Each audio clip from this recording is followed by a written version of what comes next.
Welcome back po to Chika Chika with Tambakol. Ngayon pong gabi, sa ating pong episode, ating hihimayin ang mga issue na kapaloob sa mga anomalyang ibinabato sa ating pinagpipitagan ng Vice Presidente ng Pilipinas na si Sara Duterte sa kasalukuyang deliberation ng budget ng Office of the Vice President sa lower house. Namangha at nagalit ang nakararaming mamayang Pilipino, maliban lamang sa mga zombies na DDS nang mabulgar ang 125 million pesos confidential funds na ginastos ni Sara in a short period of 11 days. Naging laman ito ng usapan sa mainstream media at lalo na sa social media kasi nga naman nakakagalit na habang naghihirap ang mga ordinaryong mamamayang Pilipino na lumalaban para makasurvive sa mga pang-araw-araw nilang pamumuhay at pangangailangan. Gayong eto ang Vice Presidente, walang paundangan at walang ngimi sa paggasta ng pera ng bayan na 125 million pesos in a short period of 11 days. Akala ng lahat, grabe na ito. Sobra na. Not knowing na tip of the iceberg lang pala ito. Dahil sa deliberation ng OVP budget sa lower house, ay marami at marami pang anomalya ang lumabas patungkol sa paggasta ng BP sa salapi ng bayan. Sa kontrobersyal na 125 million confidential fund, 73 million dito ay questionable sa Commission on Audit or COA. Ang naging pamamaraan daw ng paglustay, paggastos, ay may anomalya. Kung kaya't pinagpapaliwanag ang opisina ng Vice Presidente dahil maanomalya daw ito.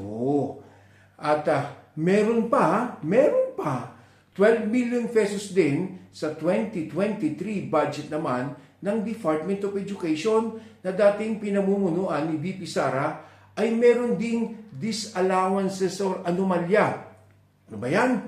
VP Sara, puro anomalya na lang at usapin pa ng pera. So from 73 plus 12, abay, 85 million pesos yan.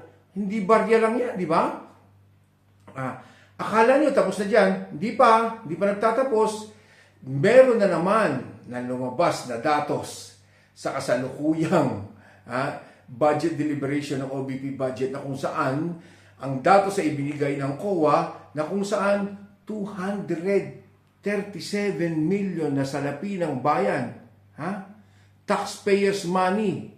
Pera ko, pera mo, pera niya, pera nila, pera nating lahat. Lahat ng mamayang Pilipino ang ginastos daw ni Sara in 7 months. Tulad ng now ng 125 million, ay maanumalya na naman daw ito. So, 125 million plus 237 million. Aba Sara, halos kalahating bilyong piso na ito na perang maanumalya daw ang pagkakagasta ng Vice Presidente ayon niya sa COA, according sa COA po yan. Garapan na tinatakasan ni Sara ang mga pagtatanong sa issue ng disallowances or di makatarong ang paggasta sa salapi ng bayan. Pero, as expected, andyan ang mga bobo at tanga na DDS na patuloy pa rin sa pagdepensa sa mga anomalya. Subalit tayo, ikaw, ako, sila, tayong lahat na mga ordinaryong mamamayang Pilipino ay hindi dapat ipagwalang bahala lamang ito. Almost 500 million pesos of taxpayers' money na kung sana ay ginamit at ginastos sa tamang pamamaraan at higit na nangangailangan ay kahit paano sana nakaibsan sa mga paghihirap nating dinaranas, lalo na yung mga mahihirap nating kababayan. Patuloy nating ilahad ang mga disgusto at salubin sa mga anomalya, lalo tigit ay involve ang pera, pera ng bayan, karapatan at hustisya.